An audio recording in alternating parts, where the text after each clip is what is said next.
안녕하세요. 북두시민혁명군의 전영돈입니다. 오늘은 문재인과 이재명의 관계 혹은 문파와 친문과 친명과의 어떤 권력관계를 이해하기 위해서 전직 대통령과 대통령 후보 혹은 당대표와의 관계가 과거 역사에서 어떻게 이루어졌는가 하는 것을 한번 같이 상의해 보도록 하겠습니다. 우선적으로 보면은 우리나라는 그 초창기에 국가 유학이 혹은 국가 유치원 정도 댕길 때는 권력 정권 교체가 이루어지지 않았습니다. 군사 정부였고 또 그 정부가 강력하게 권력을 쥐고 국민을 리드했기 때문에 지금 말하면은 지금 체제로 말하면은 독재였다고 할 수 있습니다.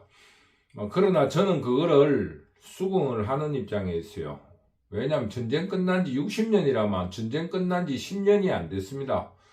60년, 70년이라 해봐야 간신히 20년 이쪽 저짝이기 때문에 더구나 민주주의라는 게 외부에서 우리가 자생적으로 역사적으로 발전해 온 게 아니고 외부에서 도입을 했기 때문에 적응하는데 시간이 걸렸다. 뭐 그런 의미로 저는 긍정을 합니다.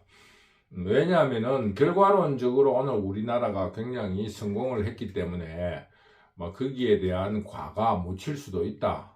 뭐 저는 그렇게 생각합니다.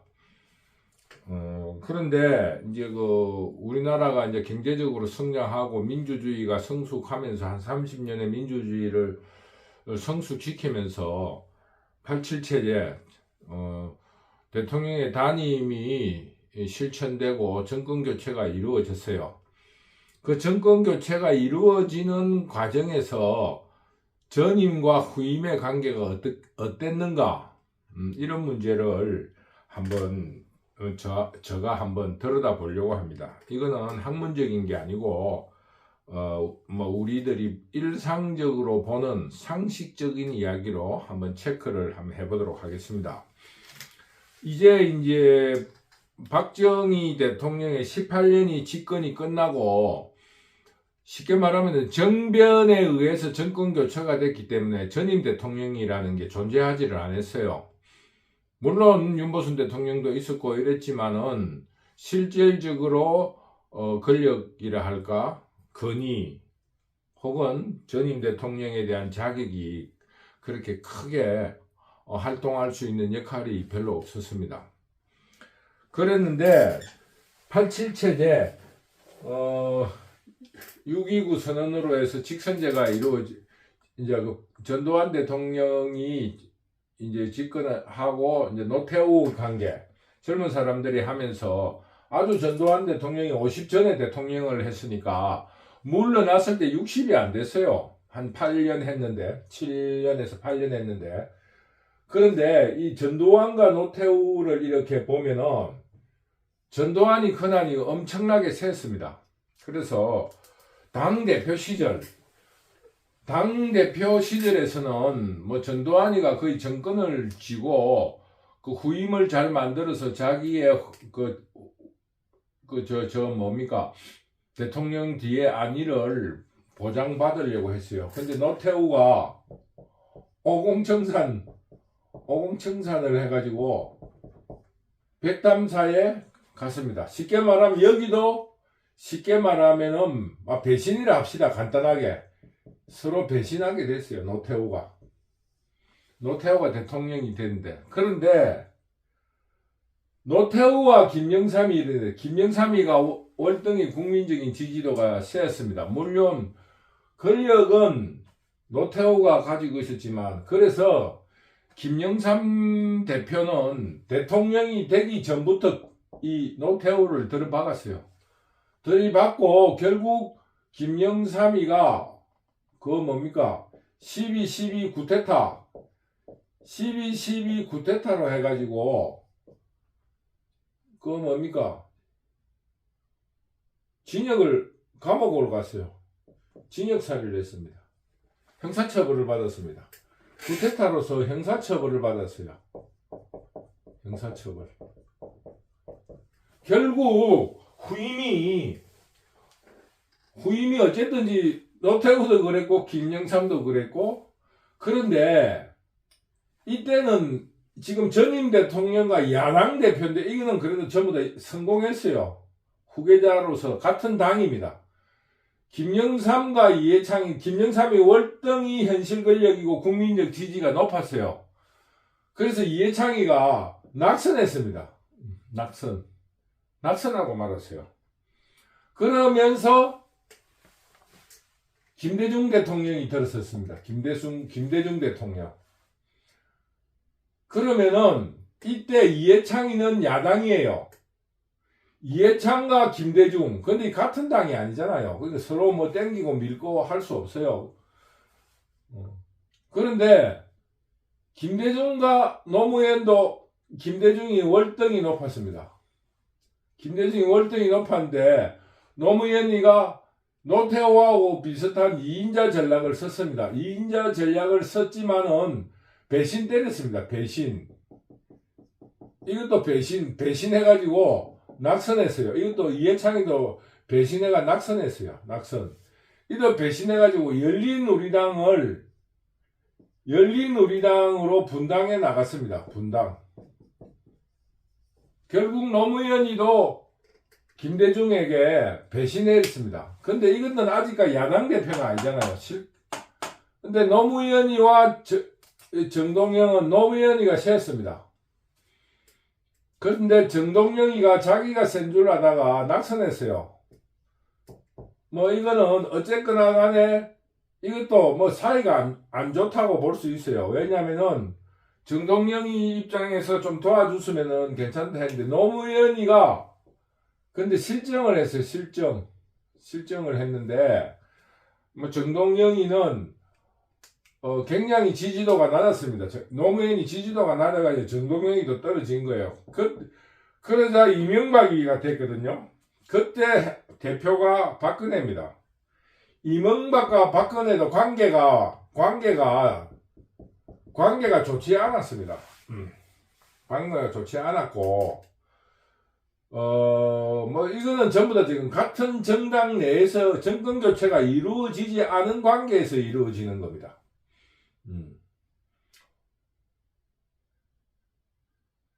이명박도 대통령이잖아요. 전임 대통령이 아니지 않습니까? 그죠? 그리고 뭐 전부 당이 다르니까 전임 대통령과 야당 대표지만 이거는 당이 다르니까.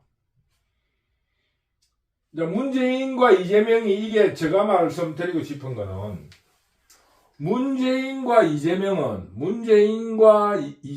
같은 당이잖아요. 같은 당으로서 전임 대통령이고 야당 대표라는 거. 이거는 지금 우리 현대사회에서는 처음 있는 일이에요. 그런데 여기서 대강 우리가 훑어볼 수 있는 거는 전임 대통령과 다음 그 당대표하고 관계가 좋은 적이 한 번도 없습니다. 결국 이명박과 박근혜가 있는데 박근혜 대통령이 다음에 대통령이 됐는데 결국 탄핵당했잖아요. 이명박과 연결된 이재호, 김무성에 의해서 탄핵됐잖아요. 물론 이 속에서 보면은 애정, 사랑하는 마음과 정오하는 마음이 있겠지만은 전임 대통령과 그 다음 대통령 후보이자 당대표하고의 관계는 좋은 적이 없었다는 겁니다. 물론 이거는 같은 당 내에서예요. 그런데 문재인은 어떻게 됐냐? 문재인은 이 노무현하고 비슷해요. 어쨌거나 간에 정권을 뺏겼습니다. 노무현의 정권을 뺏긴 대통령이면서 당대표. 이때 문재인이에요. 문재인. 근데 문재인과 노무현은 관계가 좋았습니다. 둘이가 좋았지만 어쨌거나 간에 전임 대통령이 자살했어요. 자살을 했는데 문재인과 이재명은 이거하고 좀 다르게 이 전임 대통령이면서 정권을 뺏기면서 살아있는 야당이에요. 야당. 이런 관계가 현대사에서는 처음 있는 일이다. 근데 우리가 여기서 우리가 결론을 낼 수 있는 거는 뭐냐? 우리가 여기서 결론을 낼 수 있는 거는 뭐냐 하면은 전임 대통령하고 첫째 전부 다 관계가 안 좋다는 겁니다. 관계가 안 좋다. 전부 다 관계가 안 좋았다. 그러면은 더구나 이거는 같은 당인데도 관계가 안 좋다. 같은 당인데도 관계가 안 좋다. 같은 당이면서도 관계가 좋지 않았다. 뭐 이거 여러 가지로 분석할 부분이 많이 있습니다. 그러나 뭐 간단하게만 이제 이야기를 하면은 세 번째 문재인과 이재명은 이게 뭐냐 전임 대통령이면서 야당이라는 이런 거는 처음이다. 그러면은 이때 이 관계가 안 좋은 관계는 어쨌거나 누군가가 현실 권력이었다는 거예요. 그러면서 한번 해보면은 관계가 안 좋은 이유는 현실 권력이 있었다. 현실 권력 혹은 현재 권력이 있는 거예요. 현재 권력. 그러니까 현재 권력이 자기의 힘을 발휘했기 때문에 갈등 속에 있을 수밖에 없었다. 당대표로 대우해달라. 내가 대통령인데 벌써 나를 밀어낼래 하는 이런 갈등 관계가 있다. 현재 권력이니까. 그런데 지금 현재 문재인은 현재 권력이 아닙니다. 그런데 이때까지 지금 관계가 안 좋은 거는 같은 당이니까 관계가 안 좋았고 두 분의 현재 권력이 있으니까 그런데 이거는 같은 당이면서 권력이 없어요. 둘이 다 현실 권력이 없습니다. 그러면은 이런 예에서 보듯이 문재인과 이재명의 관계는 그러면은 권력이 서로 현재 권력이 아니니까 불우한 사람들끼리 서로 힘을 합칠 것인가? 아니면은 그 현재 미래 권력 이재명이가 권력을 발휘해가지고 문재인과 그 어떤 거리를 둘 것인가? 갈등을 유지할 것인가? 이게 제 관심사입니다. 뭐냐 하면은 첫째 문재인과 불우한 두 사람이 협력할 건가? 협력. 두 번째는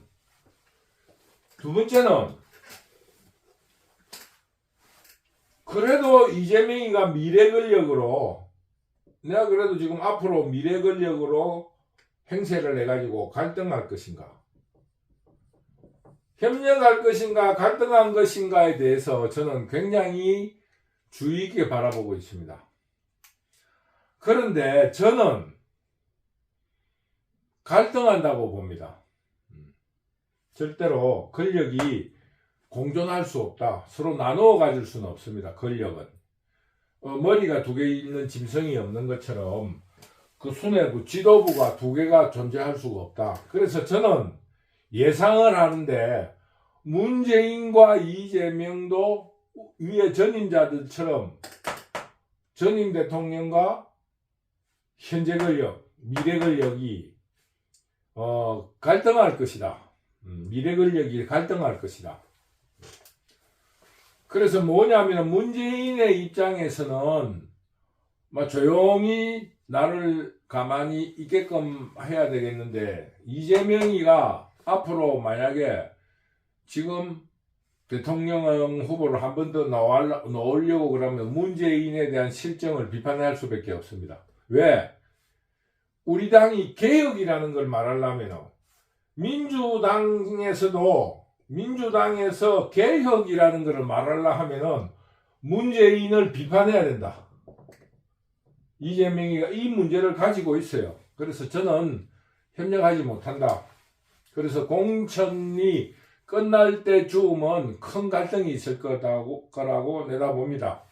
뭐 이런 대강적인 그거를 보면서 해석을 하면서 이런 근거를 가지고 그러면은 지금 현재 국민의힘 자유우파에서 윤석열과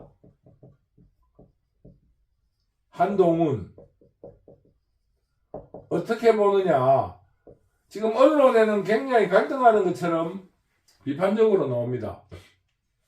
당연히 갈등이 있을 수 있어요. 왜냐하면 사람이랑 생각이 다 다르니까 갈등이 있을 수 있는데 저는 두 사람이 아직까지는 할 수가 없다고 봅니다. 아직 현재 권력도 그 시간이 아직 3년 가까이 남았고 한동훈도 아직 미래 권력으로서 확고한 자리를 잡지 않았기 때문에 서로가 지금은 아직 청소년기다. 청소년기. 그렇기 때문에 서로 좀 더 실력을 배양해야 된다는 입장에서 아직은 서로 협력하고 있다. 저는 그래 보고 있습니다. 물론 그 대통령 선거가 벌어지기 전에는 여기도 마찬가지예요. 이재명처럼 개혁이라는 것을 내걸려고 하면은 그 현재 권력을 비판할 수밖에 없습니다. 근데 현재는 협력관계다. 현재는 협력관계. 현재는 협력관계다. 저는 이렇게 보고 있습니다. 그러면은 제가 오늘 말씀드리고 싶은 거는 뭐냐? 그럼 이번 총선 현재 벌어지고 있는 거는 총선 아니겠습니까? 현재 총선. 한 사람은 어쨌든지 제가 보는 시각입니다. 갈등해야 됩니다. 야당. 그 다음에 지금 현재 권력들은 협력관계입니다. 그러면 우리가 중국의 고사라든가 초안지 같은 거를 삼국지나 초안지를 말하지 않더라도 지금 현재 권력 구도는 자유우파 국민의힘이 유리하다고 볼 수 있습니다. 지금 현재 여론상에도 그런 게 나타나고 있어요. 제가 지난 강의 시간에도 말씀드렸지만 좌파는 조직 작업을 굉장히 치밀하게 했습니다. 우선적으로 김대중 대통령이 될 때 호남을 완전히 장악을 했고 지역적으로 완전히 장악을 했고 그 뒤에 그 노조 한국노총 민주노총을 다 흡수를 했고 정교조를 조직하고 또 뭐 여러 군데 어떤 기자들 협회 사법부의 참여연대 뭐 여러 가지 조직을 하고 그 조직을 하게 된 그람시에 뭡니까? 진지론. 평소에는 진지에서 열심히 일하고 자기가 모범을 보이면서 그 조직을 헤게모니를 장악하라 하는 그거를 꾸준히 실천해 와가지고 지금은 아주 소수파입니다. 한 6대4 정도로 밀리는데 어쨌거나 전략적으로 자유우파가 성공을 했습니다. 왜냐하면 선빵을 먼저 때리세요. 비상대책위원장을 먼저 꾸려가지고 개혁의지라 하는 이미지를 부각시키면서 선빵을 때리는데 성공했습니다. 이제 쉽게 말하면 골리앗과 다윗의 싸움이었는데 어쨌거나 지금 36대 38 40대 36 이런 오차 범위 내에서 엎치락뒤치락 하고 있다. 현재 선거가 이제 지금 현재 전초전이에요. 전초전이고 2월 설날이 지나면은 전반전 이제 본선거가 남은 3월 중순부터는 후반전이 시작되는데 지금 전초전에서 자유우파가 굉장히 선전하고 있다. 저는 그래 봅니다. 왜냐? 지금 적어도 55대 35 정도밖에 지금 현재 지지율이 자유우파와 조직력이라든가 이런 여러 가지 역량으로 볼 때 55대 45, 55대 한 40, 35, 37 이 정도밖에 안 되는데 어쨌거나 지금 뭐 오차범위 내에서 엎치락뒤치락 하고 있다는 것은 굉장히 선전을 했다. 저는 그렇게 봅니다. 여기서 한동훈이가 차기를 노릴 수 있느냐, 이건 오늘 이야기 주제가 아니니까, 그거는 다음에 이야기하기로 하고, 일단 총선을 이야기하기 위해서 한동훈 이야기를 빼겠습니다. 그래서 지금 현재는 선전을 하고 있다.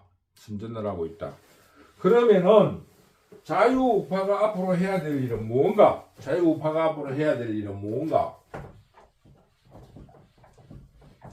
자유우파는 그러니까 제가 이제 전임 대통령과 야당 관계라는 헌정사상 처음 있는 일이 벌어지고 있다. 문재인과 이재명의 관계가 이 헌정사상 처음 일어나고 있는 거다. 그런데 이 사람은 갈등할 거고 지금 윤석열과 한동훈은 협력할 거다. 첫째, 그래서 이긴다. 두 번째, 선공격을 잘했다. 선공격이 성공했다. 그래서 지형적으로 자유우파가 소수인데 지금 대등하게 됐다. 이게 성공적으로 지금 이렇게 성공 요인을 제가 말씀드렸습니다. 근데 네 번째로 뭐냐? 그러면은 우리 자유우파 시민들은 무엇을 해야 되나?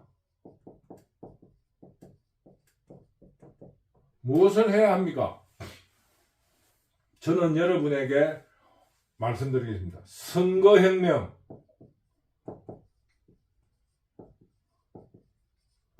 선거혁명을 하겠다는 다부진 마음을 가져야 됩니다. 지금 자유우파는 혹독합니다. 잔인할 정도로 혹독해요. 물론 박근혜 대통령 탄핵 때도 우리가 직접 몸으로 보고 들었지만은 잔인해요. 단두대를 갖다 놓고 막 하여튼 이 대중들 혹은 민중들을 선동하기 위해서 굉장히 자극적인 걸 동원합니다. 예전에는 남자의 아랫도리 밑으로는 허리띠 밑으로는 이야기하지 말자 하면서 서로 어떤 최소한의 품위를 유지시켜 주려고 했어요. 근데 지금 공산자파는 그런 거를 이제 무시합니다. 박근혜가 호텔에 가지고 비아그라 먹고 비스더라고 섹스를 한다 이런 이야기를 공공연화합니다. 좌파는 얼마만큼 잔인하냐? 가발 쓴 놈이 한동훈이를 보고 가발을 썼니 안 했니? 이재명이가 구두는 15cm 구두를 신고 댕기는데 약 한 5cm짜리 구두를 신고 댕기는 한동훈이에게 높은 구두 까치발하고 댕긴다고 높은 구두 신고 그랬는데도 또 어디 좀 사람들이 많은 데서 보기 위해서 조금 이렇게 까치발을 했다고 비판하고 그래요. 얼마나 잔인합니까? 자기가 가발을 쓰고 있는 놈이 가발을 썼다고 비판을 해요. 남을. 아니 좌파라는 게 그런 사람들이에요. 나는 한동훈이 가발을 썼는가 안 썼는가는 모르겠지만은 얼마나 잔인합니까? 이재명이는 15cm 구두를 이렇게 두꺼운 구두를 신고 댕겨요. 그런데 한동훈이는 한 5cm 정도 구두를 신고 다녀요. 근데 구두도 저도 남자로 구두를 신는데 조금 구두가 뒤에가 조금 높으면은 조금 편하게 느끼는 사람들도 있어요. 꼭 키높이를 위해서도 하지만은 조금 뒷굽이 높아야지 편하다고 느끼는 사람도 있어요. 취향이 그런 게 있습니다. 남자들도 사람 따라 그런 취향이 있기 때문에 조금 한 5cm 정도는 높은 구두를 신고 다니는 사람이 종종 많이 있어요. 꼭 키로 그런 건 아닙니다. 뭐 키로도 이유가 되겠지만 그만큼 지금 잔인합니다. 그리고 이 카르텔을 만들어서 떼도둑질을 하고 있었습니다. 그동안에. 그래 지금 죽기 살기로 그 이익을 뺏기지 않으려 하고 또 그 도둑질한 걸 들키지 않으려고 온갖 대중들을 선동하고 악랄하게 지금 그 정권을 무력화시키려고 노력하고 있습니다. 그러면 어떻게 되냐면 이거를 이번에 청산하지 못하면 대한민국은 그 적어도 동남아 국가 수준으로 퇴락할 수도 있습니다. 그래서 우리가 좀 더 높은 곳을 향해 나아가야 되는데 지금 그런 징조가 보이지 않으니까 이번에는 어떻게 해서든지 선거혁명을 이루어야 합니다. 그러니까 우리도 조금 다부지고 모질게 달라들어야 된다. 혹 유튜브라든가 혹은 언론 뉴스라든가 이런 거에 댓글을 달지게 한마디씩 꼭 달아주시기 바랍니다. 잡범이라는 말 한마디만 하나 간단하게 잡범이라는 두 글자만 써줘도 돼요. 잡범 이 말 두 개만 써줘도 되니까 꼭 댓글을 달자. 꼭 댓글을 달자. 그리고 우리도 맹렬하게 싸워야 됩니다. 밀리지 말고. 지금 자유우파가 대등한 싸움이 시작되었다는 증거가 많아요. 물론 알고리즘을 통해서 들어오기 때문에 내가 조금 자유우파적인 시각을 가지고 있고 그런 어떤 유튜브라든가 뉴스를 보니까 그런 게 많이 뜨겠지만은 의외로 지금 자유우파 유튜브도 많이 생기고 대등하게 싸우고 있어요. 그러니까 시민들도 댓글도 달고 또 어떤 상황에서도 논리에 밀릴 이유가 이제는 없어요. 왜? 한마디만 하면 되니까. 공천에 잡범이라는 게 다 드러난, 전부 다 쇼잖아요. 이재명이 당대표를 왜 면접합니까? 그러면은 그 면접을 할 것 같으면 당대표를 안 시켜야죠. 그렇지 않습니까? 아니, 공천에 떨어질 사람을 왜 당대표를 시켜요? 그런 쇼를 한다니까? 그게 공정하다고 그래요. 근데 알고 보면 그 친구는 불륜에다가 전과만 사범이고 그 불륜을 질렀던 상대방 이야기가 공직선거법상 공표되는 100만원 이상만 사범이지 100만원 이하로는 더 많다고 이야기하는 거예요. 쉽게 말하면 음주운전 삼진아웃이 되기 때문에 꼭 대리운전을 불러가야 된다는 말을 했다. 이거는 100만원, 공개되지 않은 100만원 이하의 잡범, 얼마나 많은 그 전과가 있는지 알지도 못할 사람을 당대표로 시켜놓고 그 사람을 또 공천 면접을 한다고 그래요. 그게 옛날 속담에 눈 감고 아웅하기랍니까? 뭐 이런 거하고 똑같은 거예요. 그래서 제가 말씀드리는 거는 우리 자유우파는 선거혁명이라는 거를 우리가 그걸 받았다. 역사적 사명을 받았다 하는 사명감을 반드시 가져야 됩니다. 이번에 반드시 선거를 이긴다가 아닙니다. 선거혁명을 이루자. 그래서 여러분에게 간곡히 부탁드리는 거는 선거혁명을 이루자. 적어도 유튜브나 어떤 언론 뉴스에 댓글 하나씩은 달자. 그리고 어떻게 하든지 다부지고 모질게 싸워 나가자. 그래서 선거혁명을 이루자 하는 것이 제 오늘 강의의 결론입니다. 그 결론의 근거는 첫째로 전임 대통령과 차기 대통령 후보 혹은 당대표와의 관계는 우리 현대사를 분석해 볼 때 관계가 좋지 않다. 그렇기 때문에 문재인의 전임 대통령과 이재명 관계는 지금 여러 가지 봉합 쇼를 하고 있지만은 결코 내부적으로는 협력관계가 될 수 없다. 왜? 과거 역사를 보니까. 그러나 지금 현재 한동훈과 윤석열이도 아직 임기가 3년 정도 남았고, 한동훈이도 아직 미래 권력으로 확정된 것은 없다. 그렇기 때문에 둘은 아직까지는 같은 배를 타고 가야 된다. 그래서 협력관계다. 두 번째로, 비상대책위원장을 빨리 꾸리면서 선제 공격이 성공했다. 세 번째로, 자유우파는 소수파다. 소수파인데 어쨌거나 여론조사상으로 협력관계이고 선제 공격이 성공함으로써 지금 여론조사상으로 공산자파들과 대등한 관계로 유지하고 있다.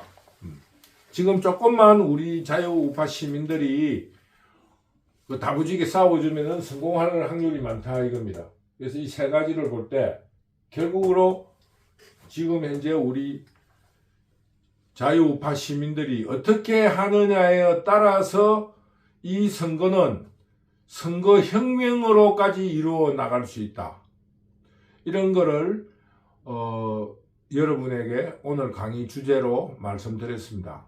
여러분, 이번에 반드시 공산자파들을 뿌리채 드러냅시다. 여러분, 구독과 좋아요 눌러주세요. 그것은 여러분의 응원의 박수 소리입니다. 큰 힘이 들지 않으니까 많은 응원과 박수 부탁드립니다. 감사합니다.